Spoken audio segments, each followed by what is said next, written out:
बिस्मिल्लाहिर्रहमानिर्रहीम। अस्सलाम वालेकुम स्टूडेंट्स। आज हमारा केमिस्ट्री का चैप्टर नंबर 2 का लेक्चर नंबर 3 है, जिसमें हम डिस्कवरी ऑफ प्रोटॉन के बारे में पढ़ेंगे। इससे पहले हम लोग पढ़ चुके हैं डिस्कवरी ऑफ कैथोड रेज, जो कि बाद में इलेक्ट्रॉन्स मानी गई थी। ठीक है, जो अब हम पढ़ेंगे डिस्कवरी ऑफ प्रोटॉन। इसमें भी हमारे पास तकरीबन वही सारी प्रोसेस यूज़ किया गया। एक आपके पास डिस्चार्ज ट्यूब ली गई, उसमें 2 इलेक्ट्रोड्स थे, एनोड एंड कैथोड। फ़र्क इसमें इतना है कि इसमें एनोड उन्होंने इस साइड पे लगा दिया, राइट साइड पे लगा दिया, और कैथोड लेफ़्ट साइड पे लगा दिया। जबकि पीछे आपने उसमें कैथोड रेज की डिस्कवरी में कैथोड को यहाँ देखा था और एनोड को इधर देखा था। और इसके अलावा यहाँ पर बैटरी ऊपर कनेक्टेड है, उसमें नीचे कनेक्टेड थी। हमने क्या पढ़ा था, एक एनोड होता है, उसमें कैथोड होगा, और वैक्यूम पंप था, बैटरी थी। इसके डिस्चार्ज ट्यूब में हमने गैस रिलीज की, जिसका प्रेशर था हमारे पास 10⁻⁴ ATM प्रेशर यूज़ किया गया था उसका। और बैटरी लगाई गई थी, हाई वोल्ट की बैटरी हम लोगों ने यूज़ की थी। और अब जब बैटरी ऑन होनी थी तो हमारे पास कैथोड वाली साइड से कैथोड रेज निकलती नज़र आई थी सर विलियम क्रोक्स को।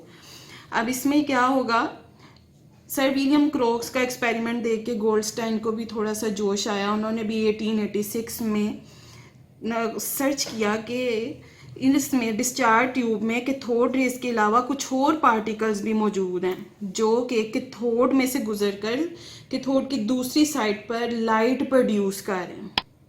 कुछ ऐसे पार्टिकल्स भी मौजूद हैं जो कैथोड के बैक साइड पर भी लाइट प्रोड्यूस कर रहे हैं।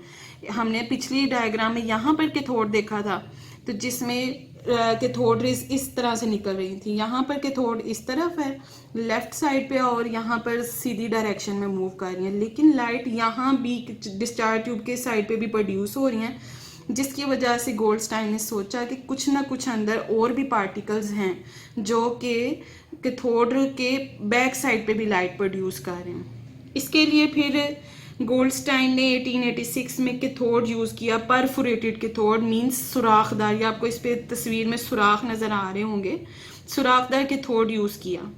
उसने क्या देखा कि इन में डिस्चार्ज ट्यूब में जब उसने सारा वही ऑपरेटर सेट किया तो 10⁻⁴ ATM प्रेशर पर कुछ और पार्टिकल्स जो कि इन सुराखों में से गुजर कर आए और उन्होंने बैक साइड पे लाइट प्रोड्यूस किया।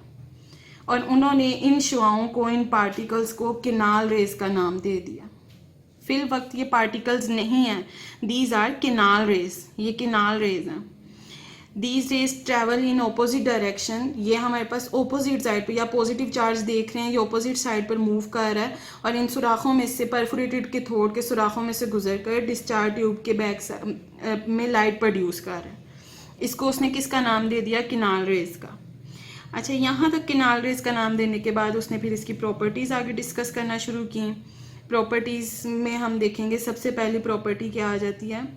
प्रॉपर्टीज़ डिस्कस करने से पहले मैं ये दोबारा से एक एक्सपेरिमेंट का शॉर्ट व्यू करना चाहती हूँ कि डिस्चार्ज ट्यूब में कैथोड, परफोरेटेड कैथोड और एक एनोड यूज़ किया, जिसमें हमारे पास हाई वोल्टेज बैटरी ऑन करने के बाद उसने देखा कि कैथोड रेज के ऑपोजिट भी कुछ रेज निकलती हैं जो कि इन सुराखों से गुजर कर डिस्चार्ज ट्यूब की दीवारों से टकराती हैं। यहाँ तक का एक्सपेरिमेंट था। उसने इन रेज को किनाल रेज का नाम दे दिया।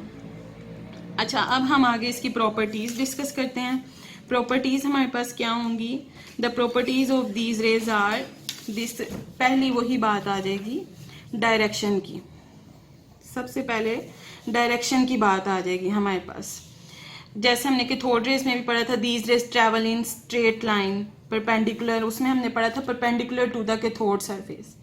अब यहाँ पर हम किनाल रेज में हम ये पढ़ेंगे कि these rays travel opposite to the cathode raise.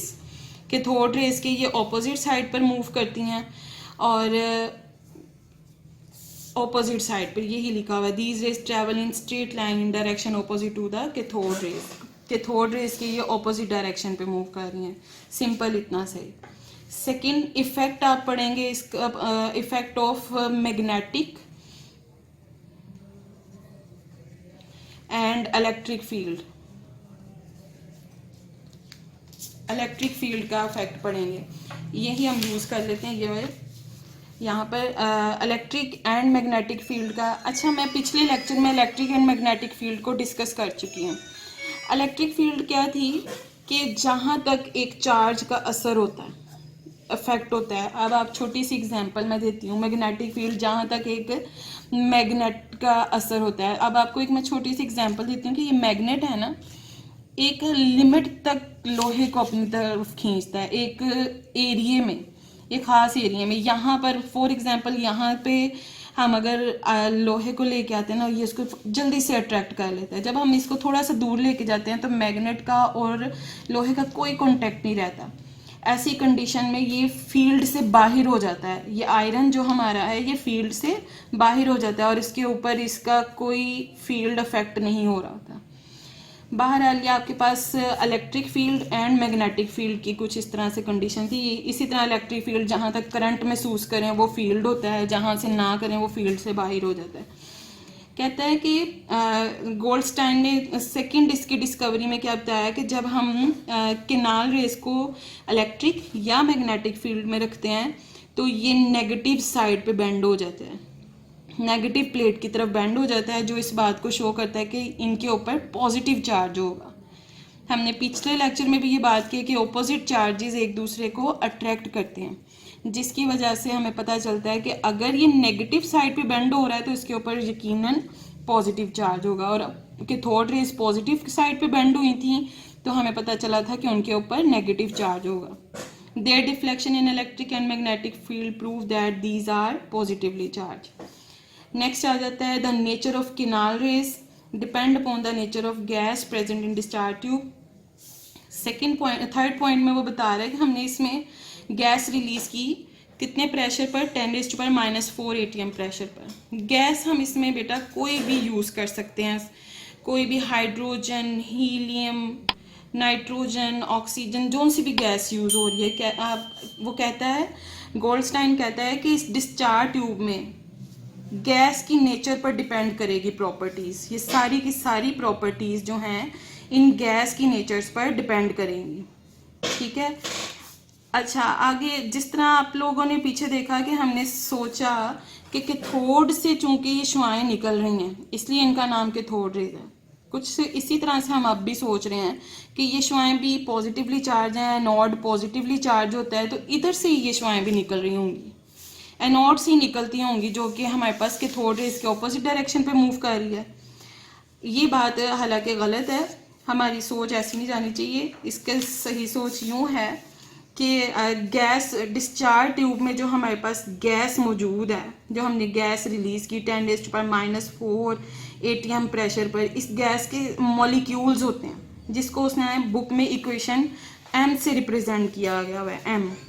जब इसके ऊपर हाईली मूविंग इलेक्ट्रॉन, जो कि हमारे पास कैथोड रेज जिनको हम कह रहे थे, कैथोड रेज हम जिनको कह रहे थे, जब ये हाईली मूविंग इलेक्ट्रॉन की इस मॉलिक्यूल पर बम्बार्डमेंट होगी तो ये वाले इलेक्ट्रॉन इस मॉलिक्यूल का एक इलेक्ट्रॉन लेके भाग जाएंगे, जिसकी वजह से इस मॉलिक्यूल के ऊपर पॉजिटिव चार्ज आ जाए।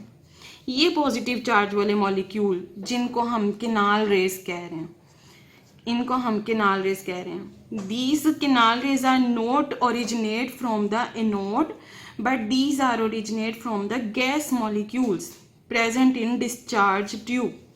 डिस्चार्ज ट्यूब पर जब हाईली मूविंग इलेक्ट्रॉन्स की बम्बार्डमेंट हुई तो ये हमारे पास मॉलिक्यूल का इलेक्ट्रॉन लेके भी निकल जाता है, जिससे पहले एक इलेक्ट्रॉन था फिर इसके पास 2 इलेक्ट्रॉन्स हो गए और ये आपके पास m पॉजिटिव में कैटाइन में कन्वर्ट हो गया, जो कि हम कहते हैं कि ये ऑपोजिट चार्ज यानी यहाँ कैथोड की तरफ अट्रैक्ट हो रहा है, कैथोड नेगेटिवली चार्ज की तरफ अट्रैक्ट हो रहा है और इसके होल्स में से पास हो जाता है।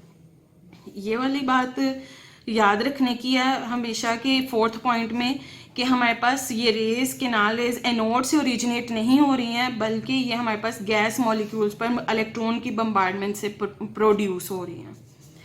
लास्ट पॉइंट में कह रहा है mass of these particle was found equal to the proton. तकरीब जब उन्होंने ये मॉलिक्यूल्स निकाले, पार्टिकल्स निकाले, उनका मैस प्रोटॉन्स के इक्वल था। प्रोटॉन्स, जो कि ऑलरेडी सजेस्टेड था कि एटम के स्ट्रक्चर में प्रोटॉन्स मौजूद होंगे, इसके बराबर आए, तकरीबन बराबर आए या इसके मल्टीपल आए, ठीक है। और इसका मैस, प्रोटॉन का मैस कहता है कि इलेक्ट्रॉन से हमेशा ज़्यादा होता है, ये हैवी होते हैं हमारे पास। अब प्रोटॉन्स हमारे पास हैवी होंगे कितने टाइम्स, 1840 टाइम्स हैवी होगा ये, 1840। इजी वे है याद करने का, 1840 याद रखें। 1840 गुना ये हमारे पास प्रोटॉन्स हैवी होते हैं किससे, इलेक्ट्रॉन से, और ये किसी एटम के न्यूक्लियस में पाए जाते हैं। ये थी हमारे पास केनाल रेज की प्रॉपर्टीज़।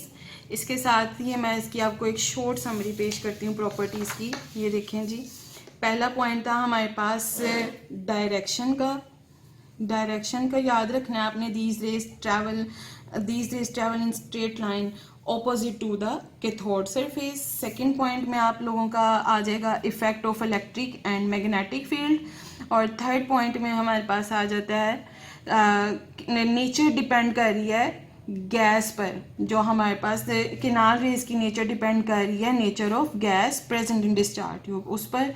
और ओरिजिनेट आ जाएगी, और प्रोडक्शन यानी कि ये हमारे पास केनाल रेज कहाँ से प्रोड्यूस हो रही हैं, ये पॉइंट आ गया कि ये केनाल रेज जो है एनोड से नहीं ओरिजिनेट हो रही, बल्कि ये हमारे पास गैस मॉलिक्यूल्स पर इलेक्ट्रॉन की बम्बार्डमेंट से प्रोड्यूस हो रही हैं। और फिफ्थ पॉइंट इसका आ जाता है मैस ऑफ प्रोटॉन्स या mass of these particles, mass of protons ही हम यहाँ पर लिखेंगे, ठीक है। यहाँ पे हमारे पास इसके साथ ही हमारी केनाल रेज की प्रॉपर्टीज़ ख़त्म होती हैं, और अगले लेक्चर तक के लिए अल्लाह हाफ़िज़।